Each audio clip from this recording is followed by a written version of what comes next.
Congratulations, you're under contract. All that hard work around showings, preparation, getting the house ready to go to market. So today, we're going to share with you one of our tips and tricks that we share with our sellers to make sure you end up with a complete home inspection and get just one step closer to closing, because that's what we're all here for, right? Let's get into it. So the first thing, and this may seem really obvious, is set the house for a showing.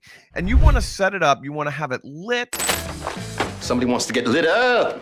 And lights on and ready and staged for a showing, right? You want to have the music on, you want to have all the lights on, you want to have everything really fully put together. Don't let off the gas just yet. We really want to have one more great showing for the home inspector. If you've had a service, going on in the house where you put bottles of water out or, cookies out, you want to make sure you go ahead and continue that. And that just sets the tone for this to go a little bit better and to be a little more, friendly as opposed to combative. Okay, next, one of the things we see that's actually pretty frustrating in the process is making sure that all of your utilities are turned on.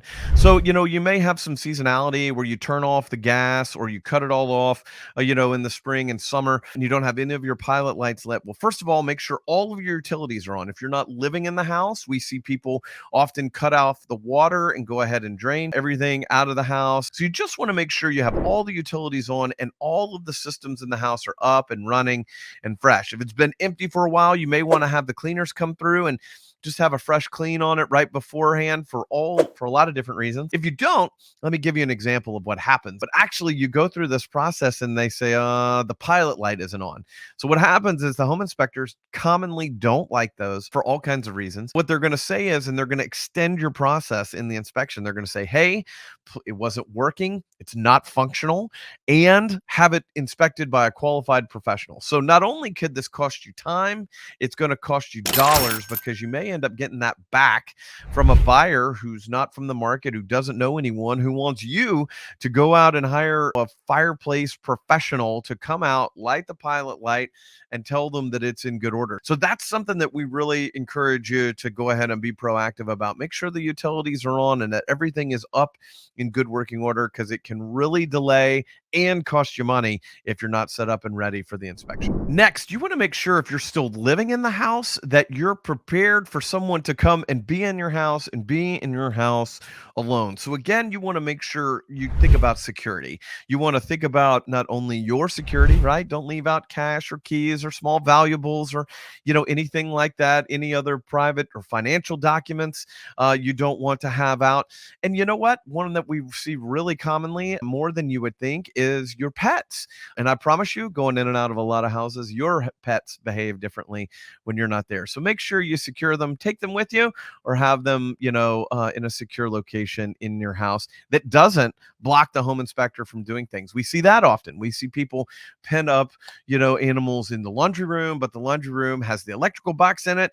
And then you get an inspection that says, hey, I couldn't access the electrical box because there were 4 attack dogs, locked in the laundry room, and I couldn't get there. And that just, again, extends the time period of the inspection and the expense. So you want to go ahead and just make everything as accessible, as you can. So just be mindful of your pets and your security. Okay, next, you want to make sure that everything is accessible. And so everything, we forget about it. We live in houses, just like we get nose blind to things. We forget that, I've stacked everything in front of the electrical panel. I'm moving and I've covered everything up in the garage. Well, we want to make sure that they can get to the electrical panel. You want to make sure the home inspector can get into the crawl space and even into the attic. Sometimes we find attics that have been sealed that no one gets in there. And so you either need to go ahead as a seller and open those up, or leave permission for the home inspector to get in there and to open them. Now, this gets into a whole lot of things, because the home inspector is someone we didn't hire and we don't know their standards and the way they work. So it's better practice to just go ahead and make sure you have it open, have your handyman or you choose to go up there and open those things up. Make sure the crawl space is unlocked and available to get into. That's a key thing.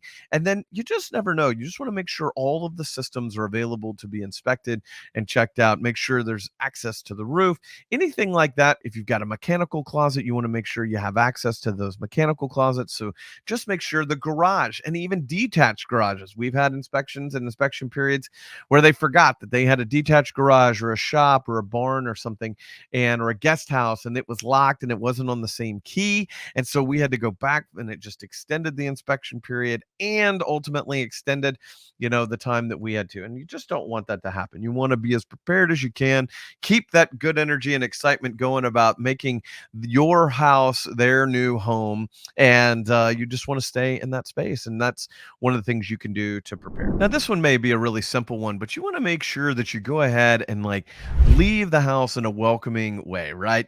We've talked about leaving it set for a showing, but don't have it all bundled up and locked up. Don't leave, breakfast plates, in the sink. Like, you just don't want that. It's already to some degree awkward to have someone else in the house, but it's really a second and third and even fourth showing for your buyers. They're going to probably come towards the end, and it's not going to be a good day for them, right? It's going to be a day where they go through and are like, hey, here's all the bad things that are with your really excited house, and they're already stressed about buying it and moving and all the money that they're spending and all the repairs they're going to have to make. And so the more smooth and more welcoming we can make that, so leave the blinds open, leave the curtains open, really make it a warm and inviting and welcoming place. And again, that goes with some of the things we've talked about around leaving and making sure all the appliances go. You're like, oh, the home inspector should know that was unplugged. Go ahead and plug it in. Or, oh, it's no big deal. Go ahead and light that pilot light.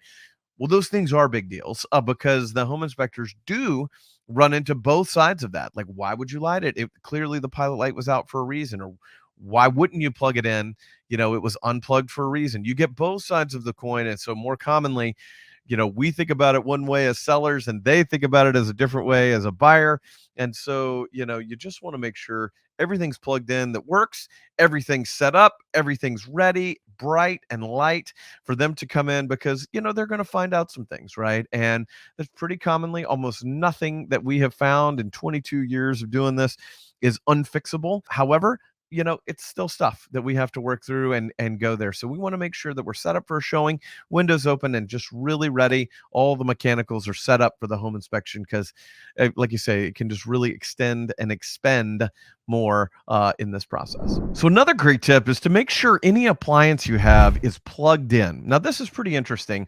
We get people on both sides of the fence that, hey, if you've got something, an ice maker, for example, is one that we commonly see that's not plugged in. They're like, well, we weren't having parties. We unplugged it to save it so it wasn't just constantly making noise and doing all this stuff. Well, home inspectors can get burned both ways by plugging things in or by not plugging things in. So they just commonly have a standard of, hey, if it's not, we're going to leave it the way we found it, which as a seller, you're like, gosh, you wanted to inspect it. Why didn't you just plug it in? But the same way as a seller, you're like, hey, it was unplugged for a reason.